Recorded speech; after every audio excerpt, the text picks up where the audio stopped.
Yo guys, welcome back to my channel ya. Jadi di video kali ini gue mau membahas tentang apa yang terjadi ya sebenarnya dengan ada berita yang lagi ribut lah tentang buzzer dan lain-lain ya, dimana ada hashtag juga Sintayong out ya, Erick Thohir out ya. Hal ini juga saya baru tahu ada hashtag Erick Thohir out ya dari seorang pengamat sepak bola kita ya, namanya Bung Jebret Valentino ya, Valentino Jebret Simajuntak ya. Seperti apa videonya ya, kita saksikan bersama-sama. Dan buat teman-teman semua, jangan di skip video ini. Video ini penting ya. Kita akan membahas tentang sebenarnya kalau Sintayong out itu bagus atau tidak ya. Mari kita berpikir jernih ya, dengan melihat video-video dan data yang ada ya. Kita lihat dulu ini dari seorang Bung Jebret Simajuntak ya. Seperti apa videonya, ini dia. Halo, selamat pagi guys. Hujan salju di depan hotel kita. Cuman mau share sedikit aja. Harmonisasi di dalam tim nasional sangat menyedihkan akhir-akhir ini. Bagaimana ada tuduhan buzzer yang diminta untuk meramaikan sosmed dengan hashtag stay out, tapi kemudian rame, akhirnya berbalik sehari dua hari kemudian dengan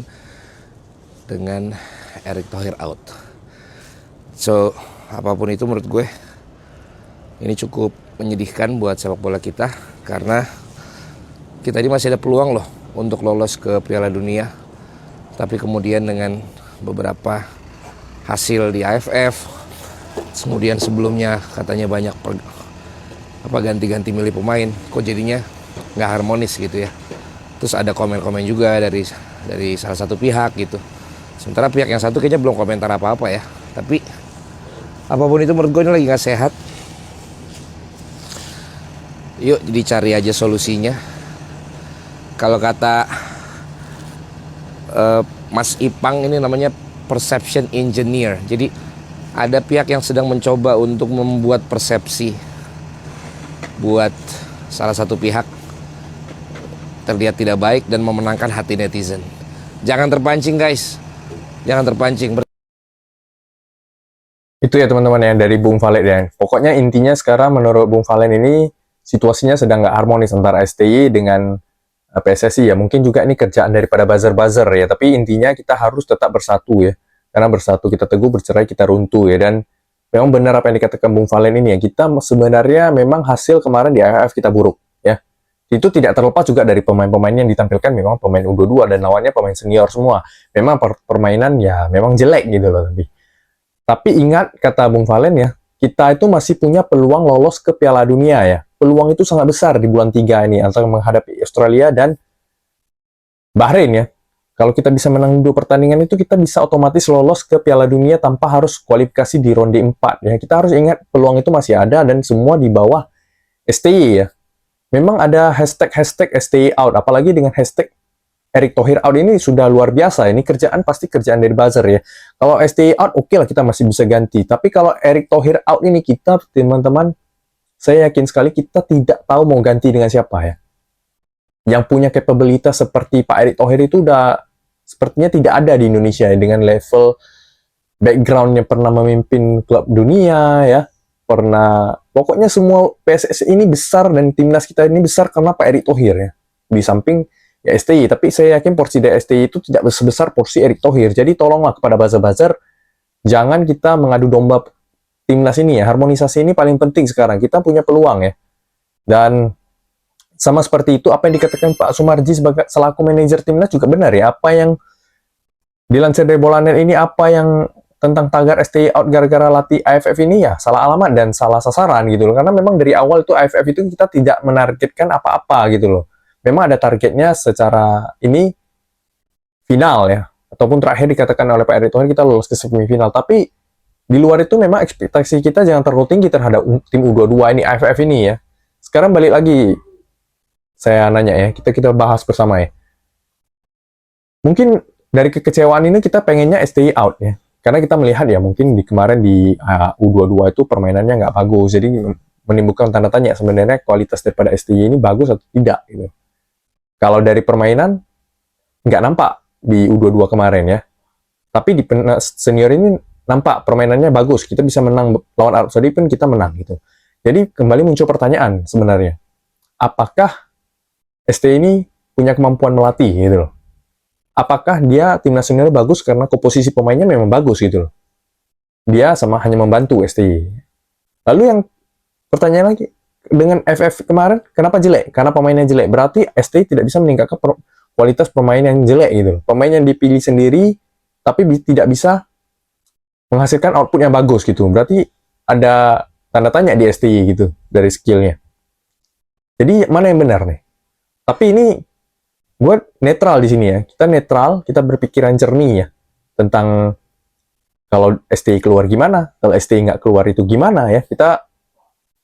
Mari kita berdiskusi lah. Kita berpikir dengan pikiran jernih ya. Kita sama-sama berpikir seperti ini contohnya dari Coach Justin ya. Coach Justin sendiri sebenarnya dia ada mengeluarkan satu pendapat ya tentang STY ini. Kita dengarkan bersama dulu ya. Kalau dia ngelolosin kita ke Piala Dunia, menurut lo dia tetap dipertahankan di Piala Dunianya apa enggak? Enggak. Pas Piala Dunia harus ganti. Kalau kita mau perform di Piala Dunia, gue bilang harus ganti. Walaupun dia ngelolosin Ya. ujungnya. Ya. Bukan gue nggak dukung dia, cuman gue nggak yakin dia orang yang tepat membawa kita yang bisa mengangkat dia ke level standar Eropa. Nah ini kalau dari Coach Justin dia pengennya ya setelah kalau lolos Piala Dunia pun dia diganti gitu loh. Karena dia nggak yakin dia bisa mengangkat tim nasional Indonesia ya dari segi kepelatihan ya gitu ya. Oke, sekarang kita bahas ya tentang pendapat-pendapat ini. Ini pendapat pribadi dari saya sendiri ya, seorang pencinta sepak bola, pengamat sepak bola nggak. Ya kita bisa permain bola lah. Kita ada pendapat kita sendiri ya. Ini pendapat saya pribadi. Sekarang kita bertanya dulu ya. Kalau STY out, siapa yang menggantikan? Kapan mau dia out? Oke, kalau dia out di sekarang ini, kita masih ada kualifikasi 4 pertandingan lagi. Bulan Maret dan bulan 6 nanti ya. Ketika Maret kita Australia dan Bahrain, di bulan 6 kita ada Jepang dan Cina gitu loh. Kalau kita ganti, oke, mungkin paling cocok saat ini kita ganti dengan pelatih Belanda. Misalnya sebut saja Louis van Gaal atau Guus Hiddink ya. Jadi sekarang kita berani menama-namakan pelatih-pelatih bagus gitu kita sebut gitu. Ini tidak luput dari peran Erick Thohir ya. Kalau pelatih ketua PSSI dulu ya kita pasti tidak berani sounding nama-nama pelatih-pelatih top gitu. Tapi sekarang sejak Erick Thohir kita berani sounding pelatih-pelatih top gitu karena pemain-pemain kita juga sudah top. Ini semua berkat Erick Thohir ya. Jangan kita lupakan itu ya. Nah, masalahnya kalau diganti sekarang, ini menurut pribadi saya ya.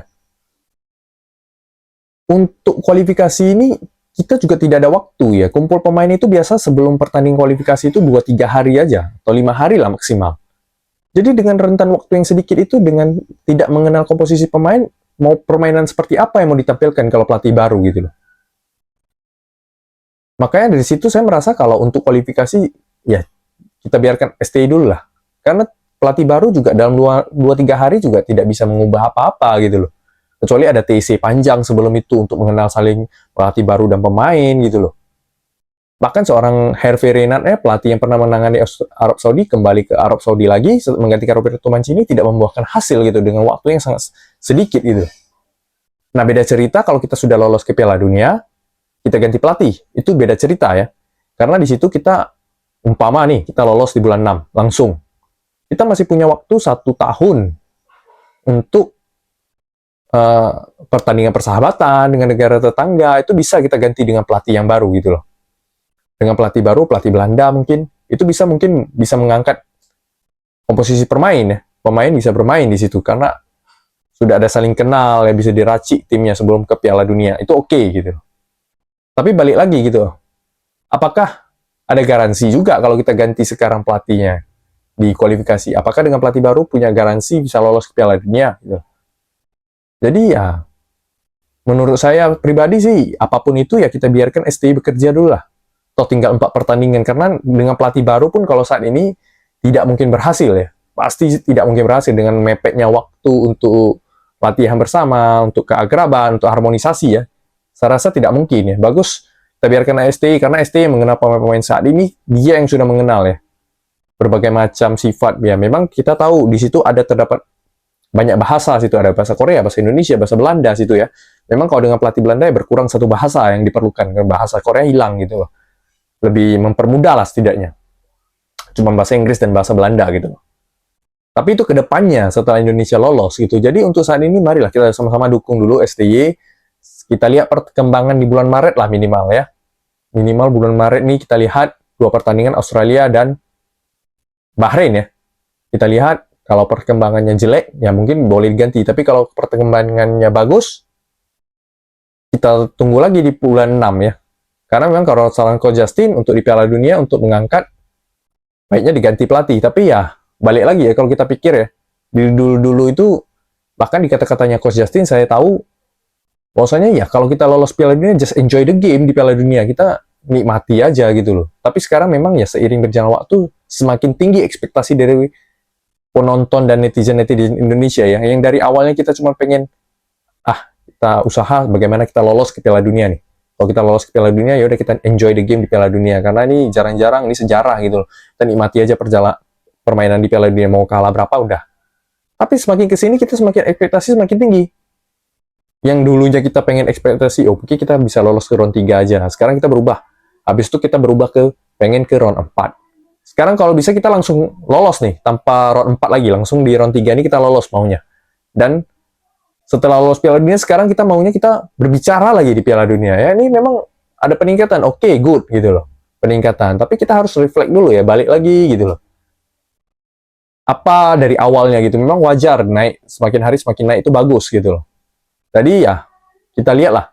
Untuk saat ini, menurut saya yang terbaik itu kita sama-sama dukung lah. Kita lihat apa yang terjadi dulu ya di 2 pertandingan ya.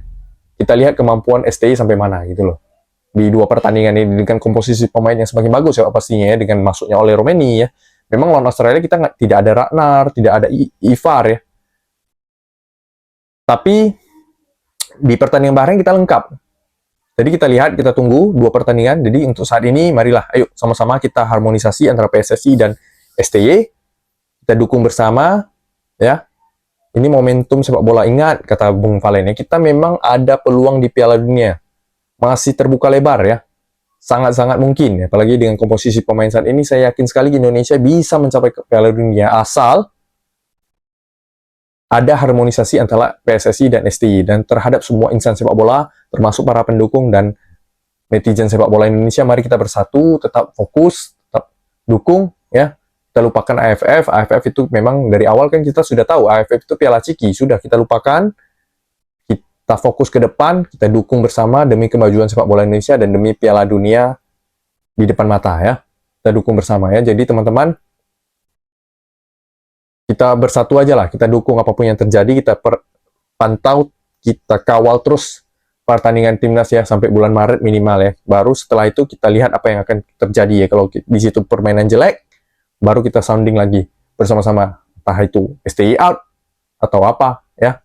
Pokoknya sekarang kita bersatu dulu untuk harmonisasi daripada PSSI dan Sintayong, semuanya seluruh masyarakat Indonesia kita dukung dulu untuk bulan Maret ya. Setelah itu baru kita saksikan bersama lagi nanti mau apa cerita. Oke? Jangan lupa like kalau teman-teman menyukai video ini. Terima kasih dan